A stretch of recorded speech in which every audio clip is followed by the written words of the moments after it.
Mark Cuban's narrative is nothing short of extraordinary. It began with a young child selling garbage bags door to door and has since evolved into the life of a billionaire tech mogul and NBA team owner. His uncanny ability to identify lucrative opportunities, innovative mindset, and relentless drive have not only revolutionized his personal life, but also established him as a ubiquitous name in the business world. The essence of what it means to dream large and hustle hard is revealed as we explore the financial milestones that define his extraordinary rise. 1970, the world's first door-to-door garbage bag subscription company. At a young age, Cuban cultivated his entrepreneurial perspective. In an interview with GQ, he described his initial business opportunity as the world's first and likely only garbage bag door-to-door subscription enterprise, which he established at the age of 12. A family acquaintance offered Cuban boxes of new, unused trash bags for sale at a price of $3 each. Cuban would subsequently resell them door-to-door in his neighborhood for $6.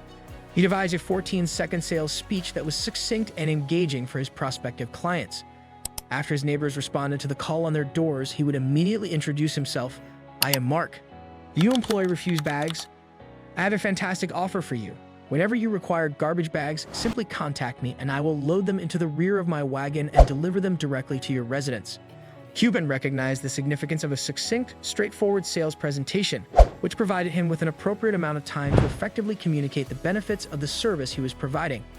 It is a reliable method for business presentations, regardless of whether the product being sold is a $2 billion basketball team or a $6 waste bag. Early hustle, the late 1970s to the early 1980s. In the late 1970s, Cuban earned $25 per hour as a student at Indiana University, which is significantly higher than the current rate of $108 per hour. He referred to this as the best job ever, which involved instructing sorority students in disco dancing. "Are you joking?" he exclaimed during an episode of the Jim Rome podcast. "I would accept that position immediately." Side employment and other part-time endeavors were beneficial. After graduating in 1981, the Cuban accumulated sufficient capital to establish a business. He and a friend formed a partnership to establish a tavern. But the young college graduate may not have been adequately prepared for the responsibilities that ensued. Cuban's tenure as a co-owner was terminated when the establishment was closed as a result of underage alcohol violations, as reported by Make It. He relocated to Austin, Texas, where he resided with some acquaintances with only $60 in his purse. He capitalized on his bartending abilities by securing employment at a nearby drinker and selling software to supplement his income. 1989, from bartending to bits and bytes. In the early 1980s, the sale of software was a profitable and popular endeavor.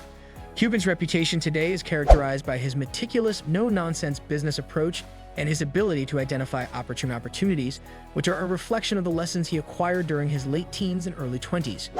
MicroSolutions, a computer consulting firm, was co-founded by Cuban in 1989. A year later, he sold the company to CompuServe, which is now extinct, for $6 million. This amount is equivalent to approximately $11.4 million in today's dollars, and it netted him approximately $2 million after taxes. This represents his initial substantial financial gain and the onset of his millionaire status. 1995, broadcast billionaire. Co-founding Broadcast.com with Todd Wagner, a former colleague from Indiana University, in 1995, Cuban leveraged his expertise in the technology sector and the emerging internet industry. The nascent internet content delivery industry was soon dominated by a pioneering audio and video streaming service that was a combination of Spotify and Broadcast.com. In 1999, Cuban and Wagner sold Broadcast.com to O for an astonishing $5.7 billion. A mere 4 years later, Cuban became a billionaire within a decade of earning his first million. A revolutionary decision, 2003. In 2003, Cuban and Wagner combined their expertise and experience in technology and entertainment by purchasing the Landmark theater chain. Landmark transformed the expectations of audiences and emerged as the largest independent and art house movie theater chain in the United States under Cuba's leadership. Variety was informed by Cuban that the traditional concession stand was to occupy prime real estate and dominate the theater's appearance and atmosphere in the original design. He and Wagner, on the other hand, concentrated on the concept of a date night for grown-ups by incorporating convenience and variety, such as retail sales, partnerships with restaurants, and other amenities that would cater to evolving preferences and expectations. It was successful, and the Landmark theater chain was ultimately sold to Cohen Media Group in 2018. Landmark had 52 theaters with a combined total of 252 screens at the time of the sale, including luxury theaters in prominent locations in Manhattan and Los Angeles.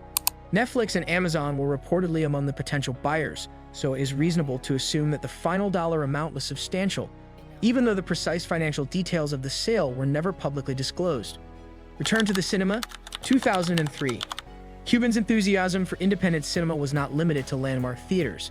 In the same year that he and Wagner invested in the movie chain, the duo also acquired Magnolia Pictures, which has been the preeminent distributor of independent films for nearly 2 decades. Magnolia's most recent accomplishments include the coveted Cannes Palme d'Or and the Oscar nominations for Ruben Östlund's 2017 film The Square and Hirokazu Koreeda's 2018 film Shoplifters. Of course, prestige is non-equivalent to profit. However, Zippia reports that Magnolia generates $1.8 million annually, and Cuban is a prudent investor. Downstream with a paddle, 2012. You may not believe that a stand-up paddleboard startup would be a profitable business venture. However, you are not Mark Cuban. Cuban invested $150,000 in what he would later refer to as one of his most cherished investments in 2012 as a result of his involvement in Shark Tank. His initial investment earned him a share in Tower Paddleboards, a direct-to-consumer paddleboard company that had been established only 2 years prior. Stephen R. Stoll, the founder of Tower, acknowledged that he utilized the majority of the initial stake to repay a $100,000 loan he had obtained to finance the company. Cuban's investment and R. Stoll's appearance in the 3rd season of the program generated significant public interest in the company.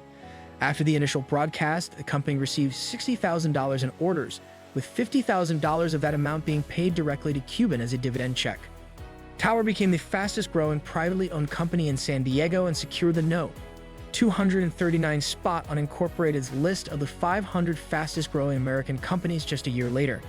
Cuban continued to invest in the company, staking an additional $300,000 in 2013.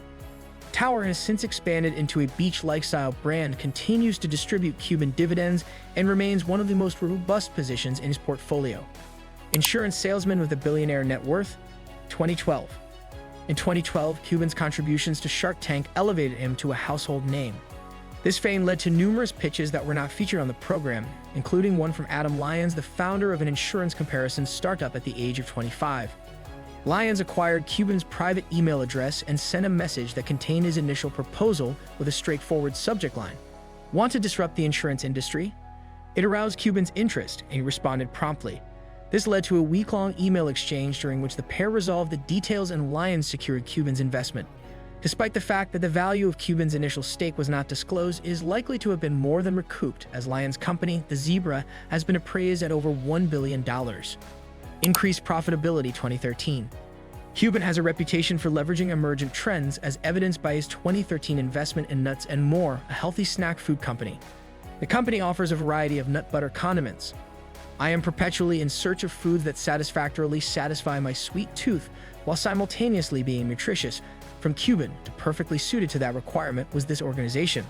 Since that time, the organization has experienced an annual revenue increase of over $6 million. In conclusion, the power of strategic investments and entrepreneurial spirit is exemplified by Mark Cuban's voyage from selling garbage bags as a child to becoming a billionaire.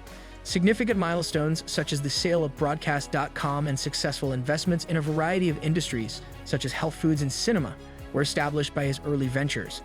In addition to establishing himself as a prominent figure in the business world, Cuban's wealth has been significantly influenced by his relentless work ethic and a keen eye for emergent trends.